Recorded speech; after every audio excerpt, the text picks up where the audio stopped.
What happens when Africa's most defiant political leader and its most powerful industrialist start working towards the same goal?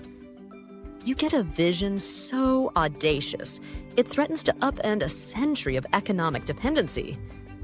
Captain Ibrahim Traoré, the man who is charting a new course for Burkina Faso, and Aliko Dangote, the tycoon building Africa's industrial backbone, represent two sides of the same revolutionary coin. While there's no formal partnership, their parallel actions are creating an economic earthquake. To ignite an era of unprecedented African self-sufficiency.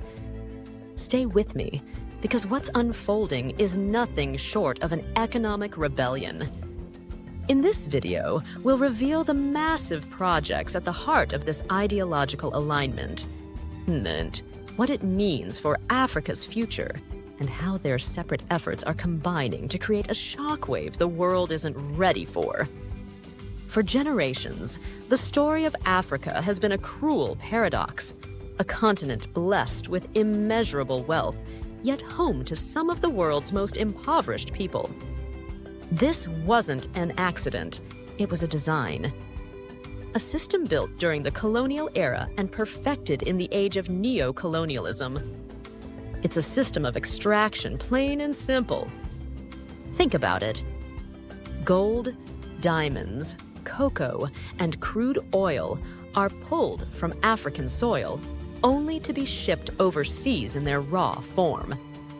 The real value, the profit, is added thousands of miles away in foreign factories.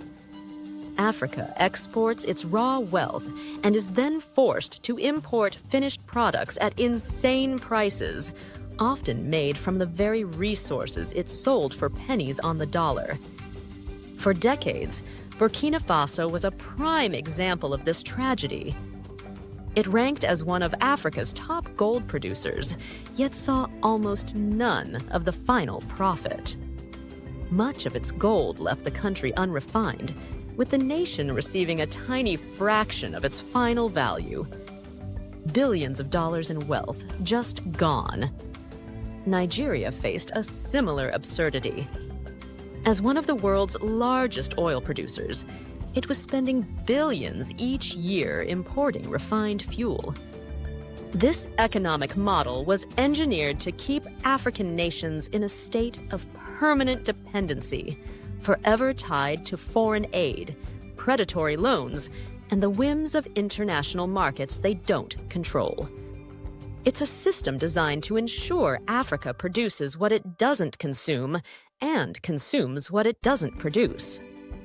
This is the economic prison that a new generation of African leaders and industrialists are now determined to shatter. This historic shift is being driven by two monumental figures, each a revolutionary in his own right. First, Captain Ibrahim Traoré of Burkina Faso. To the world, he's the unapologetic anti-imperialist leader who has radically reoriented his nation's destiny. Traoré has become a symbol of a new assertive Africa. His speeches are filled with a fiery defense of sovereignty, famously declaring his people are done being beggars with golden bowls. But his revolution isn't just talk. He has moved decisively to reclaim his nation's wealth, increasing state control over the mining sector and renegotiating contracts to benefit the nation. And he didn't stop there. He launched new industrial projects, like tomato processing plants to cut post-harvest losses, and most critically, the nation's first ever gold refinery. This refinery is more than a factory. It's a declaration that the era of exporting raw wealth is over. Then there's Aliko Dangote, Africa's richest man and its premier industrialist. For decades, Dangote has been on a mission to prove that Africans must build their own continent. He hasn't just talked about it, he's poured over $20 billion of his own capital into building the pillars of a self-sufficient Africa. His cement plants span over 10 countries. His fertilizer complex is the largest in Africa and a major global player, aiming to ensure the continent's food security. But his masterpiece is the Dangote refinery in Nigeria, a $20 billion behemoth that is the largest single-train refinery on Earth. Before it opened, Nigeria was trapped in the humiliating cycle of exporting its crude oil only to import expensive gasoline. Dangote shattered that cycle. His refinery now has the capacity to meet Nigeria's entire fuel demand and export to its neighbors. As he himself stated, the job of people like us is not about amassing wealth, it's about creating wealth. One is the political visionary with the will to break the chains of the past. The other is the industrial titan with the capital to build the future. Separately, they are powerful. Ideologically aligned, their potential is history-defining. The synergy between Traoré's political goals and Dangote's industrial might forms the basis of a revolutionary new model. While there's no formal alliance, their shared philosophy is taking shape through parallel actions and a mutual commitment to a borderless, industrialized Africa. The vision is clear: dismantle colonial-era trade barriers and ignite African self-sufficiency. Aliko Dangote has been a vocal champion for a free-trading Africa, often pointing out how it's cheaper to import goods from Europe than from a neighboring country. Captain Traoré's government shares his vision, actively pursuing alliances with Mali and Niger. This isn't about a single deal. It's about a shared blueprint. The vision is clear: dismantle colonial-era trade barriers and ignite African self-sufficiency. Aliko Dangote has been a vocal champion for a free-trading Africa, often pointing out how it's cheaper to import goods from Europe than from a neighboring country. Captain Traoré's government shares this vision, actively pursuing alliances with Mali and Niger. This shared ideology is now visible in massive industrial projects that represent the heart of this new economic order. First, the industrialization of agriculture. Dangote is tackling food dependency head-on with his monumental fertilizer plant. Traoré, meanwhile, is building the downstream infrastructure with new agro-processing facilities for products like cashews and tomatoes. The synergy is obvious. Dangote provides the fertilizer to boost yields, while Traoré's factories process the harvest, creating a complete Africa-centric value chain. Second, construction and infrastructure.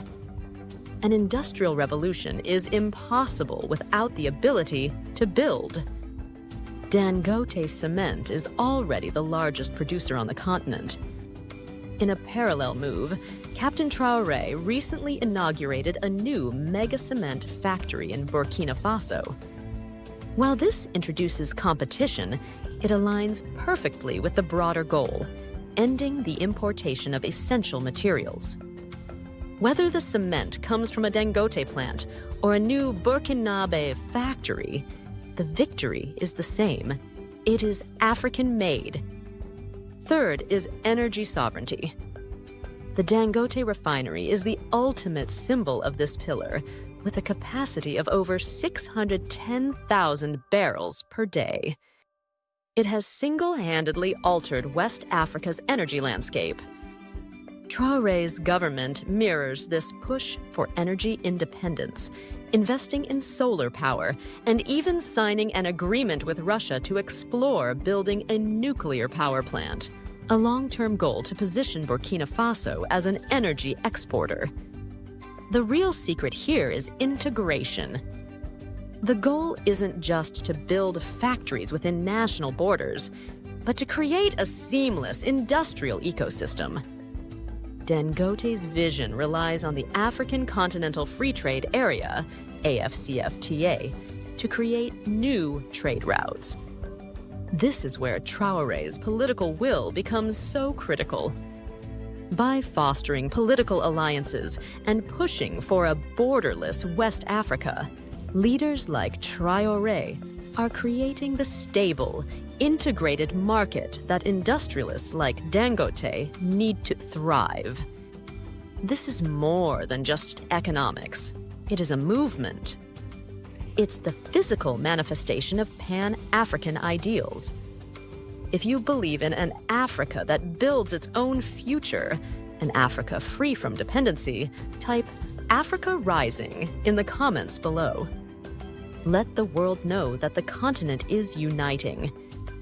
The implications of this convergence are monumental, sending shockwaves through the global order. This is not just a business plan, it is a geopolitical strategy. For centuries, the economic relationship between Africa and the world was defined by dependency. This new model, championed by figures like Traoré and Dangote, directly challenges that dynamic. It seeks to replace aid with trade and dependency with partnership. The most significant impact is the creation of a development model that bypasses traditional Western-led institutions. Dangote's multi-billion-dollar projects are primarily privately funded. Traoré, by asserting more state control over resources and building state-owned enterprises, is generating internal revenue to fund his agenda. This financial independence gives African nations unprecedented leverage.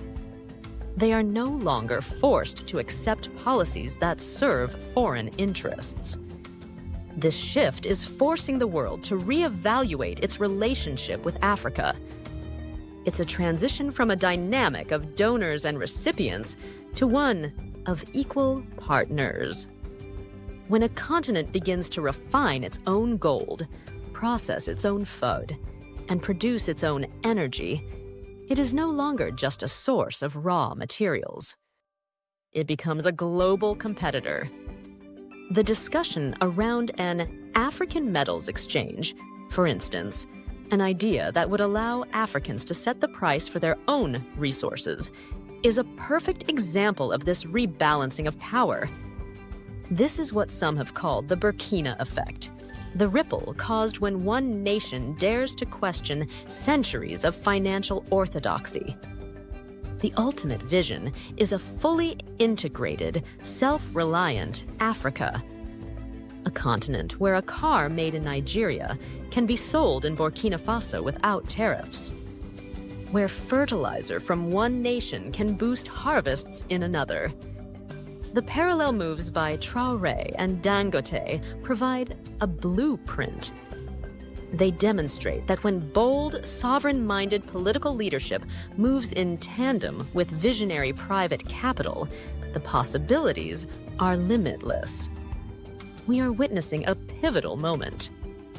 The ideological alignment between leaders like Ibrahim Traoré and industrialists like Aliko Dangote represents the practical construction of a new Africa. An Africa that is done asking for a seat at the table and is instead building its own house. The projects are massive: refineries, factories, and power plants. But the real revolution is the mindset shift they represent. A shift from dependency to sovereignty, from exporting raw materials to exporting finished products. This is how a continent breaks its chains, not just with rhetoric, but with refineries. The era of African self-sufficiency is no longer a distant dream. It is under construction. Don't forget to like, share, and subscribe for more stories on Africa's incredible transformation. Thank you for watching.